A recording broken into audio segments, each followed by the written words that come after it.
Thanks so much, Gina at Country Village in Appleton. We're back in the kitchen now with Chef Abby from the Republic Chop House. So good to see you. You always. too, Amy. Well, Republic Chop House, of course, is known for their fabulous steaks. It's a steakhouse.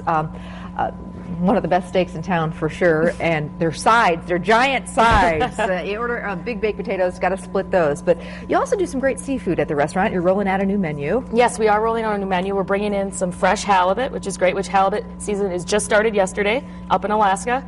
So it's going to be real great, really fresh. We also have wonderful Chilean sea bass, which is MSC certified, which is good to people know. So it's a sustainable fish. We also have fresh ahi tuna, which is sushi grade, and some great lobster and crab and shrimp. So nice variety. Shrimp. Are you still doing the stuffed shrimp? We aren't doing the stuffed shrimp anymore, but we do run different kinds of stuffed shrimp. We have for features. So good. Everything on the menu is great, including their crab cakes, and their crab cake burger is out of this world. But let's get back to the halibut.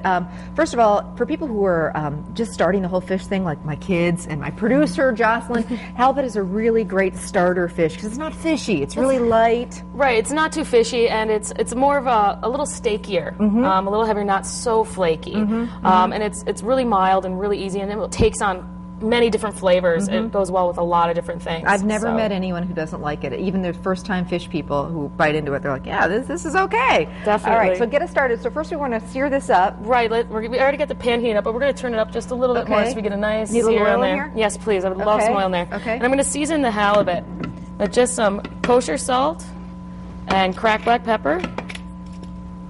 So keeping it real simple. Right, exactly. Getting hot. Actually, I'm going to put a little bit more oil in there. Now we got to dish a little bit because I understand one of my all-time favorite actors who I have a huge crush on was in the restaurant recently. Yes, he was. Harrison Ford did stop by for dinner. Wow. So. And you cooked it. Did he have a steak? Yes, he did. He had a bone-in tenderloin. Ooh. So. And did you get to meet him? Hot enough? No, let's wait a little bit. Let's get that a little hotter. Yep. We're keeping it real here on the show. If it's not, you want that pan to have, you want that, if you were doing a steak or chicken or seafood, you want to hear that sizzle, and we're not quite there yet. Yes, not quite yet. So we're going to start working on the vinaigrette. We're making a tequila sunrise vinaigrette. Oh, fun. Which is a spin on, a great summer drink, a tequila sunrise. I'm familiar with that. I haven't had one in years, but it sounds great to me. So I already did this ahead of time. If you would mind grabbing that pot for me. Absolutely. I burned off quite a bit of tequila and triple sec. Okay. With some shallots and garlic, and I burned the alcohol off. I did it ahead of time because it was going to take a little while. Sure. So to burn off. In a pan, basically, you started out with tequila. About how much? I have about a cup and a half of tequila. Okay. And about 3/4 cup of triple sec. Okay. And then an ounce of shallots and an ounce of garlic minced and put in there, and I set it on top of the stove. Low simmer. Bring it up to a boil. Okay. Because then it will ignite. Okay. And then once it starts igniting and there's a fire, you're going to turn the heat off and just let it burn out. Okay. And then you get all this great flavor in here. Right. And there's still going to be a little bit of alcohol in the background because you took it off the heat and it's going to burn down. Okay. So, and let it cool, I see. Right. Should we get Sounds that fish like going? that pan's ready. Okay. So we're going to put this right in there. That's the sound you want. There we go. And we're just going to let that sit. We're not going to play with it. Okay. Because we want to get a really nice color on there. Let it sit. Okay. So I have the alcohol all burned off with the shallots and the garlic. So and I'm it's just cooled. It's cooled now, correct. You don't want to put hot liquid into a blender. Can not be good. Exploding blender. Have you ever had that happen? It's not a fun thing. So now we're going to add a whole red pepper. Oh, okay. This is just going to add a little bit of a background, some color, give it a nice pink hue to the vinaigrette as well. Okay. And I love red pepper. This is actually quite a large batch of vinaigrette, but it's great because it will hold for quite a while in your refrigerator. Okay. Because there is alcohol in there and vinegar. Okay. So it's not going to go bad real quick or anything. So you can toss a salad with it or whatever? Yes, definitely. Okay. Toss a salad, put it with chicken. Great marinade. Okay. Oh, yeah, definite marinade. Excellent. I like that. So it's a multi-purpose recipe, which is great. And I'm just going to, I'm julienning this up, but it doesn't really matter how you cut it because it's all getting blended up. Got it. So we'll put that in the blender as well. Okay. And next I need, would you mind zesting this orange for me? I would love to. Because it takes 3 oranges zested. Okay, I'm just going to get a little plate and I'll zest it right onto that. Wonderful. And you'll add the orange zest of 3 oranges as well as the juice from the orange. Okay. Go ahead. I love this time of year. I just think that people are looking for something fresh and citrusy and something different. We've had a lot of meat and mashed potatoes over the last several months. You know what I mean? Definitely. And this is a lighter fish dish. It's great coming up for spring and summer. which is what we're rolling out this new menu, and we're going for kind of those lighter fares. Oh, so it smells so good. Really great. So we're also the whole orange we want it zesty. right. Well, I've got 2 already done in here. So 3 oranges zesty. 3 oranges total. So I thought I'd just give you one to have fun with. So absolutely. I love zesty. No problem.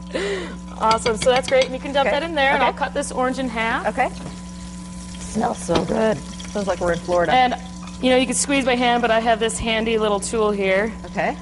For juicing. That's cool.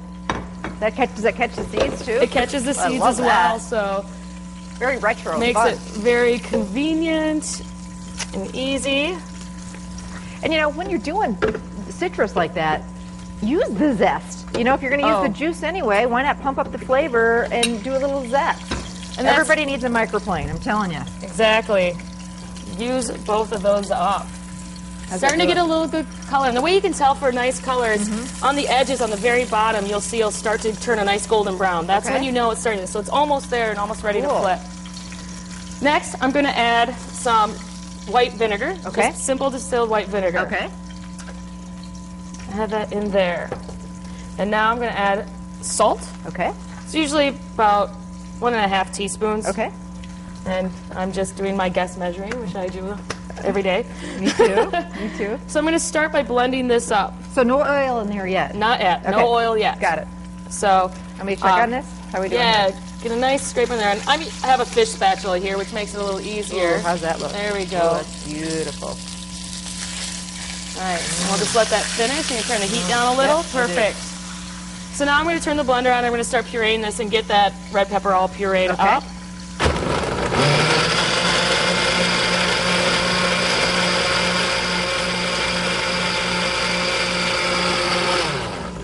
Now I'm going to open the hole here, and I'm going to slowly add the olive oil into the vinaigrette, and this will cause for the vinaigrette to emulsify. Okay. Emulsify meaning it's going to thicken up. Okay. So it'll be a nice, solid vinaigrette rather than separated ones like Italian dressing. Sure. Makes a nice sauce. Definitely. So I'm just going to put my hand here for when it punches up. Right. So. I'm backing up here. Look at the color in that thing. Wow.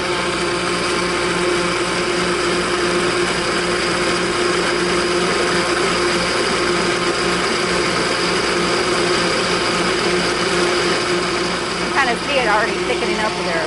Yeah, and it's just a nice slow. You do a nice slow. There we go. So nice and almost. Wow. Really nice color there. Honey, what do you think? Think our fish is ready? Oh, it's looking great. I think so too. I'm going to take that off the heat. What I have here is this is how we will be presenting it at our restaurant. Okay, I'll let you do this. Thank you.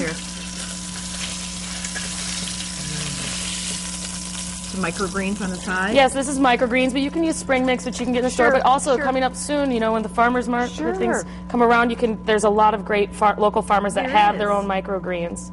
There are, I should say. That's beautiful. What's the drizzle? The drizzle is this.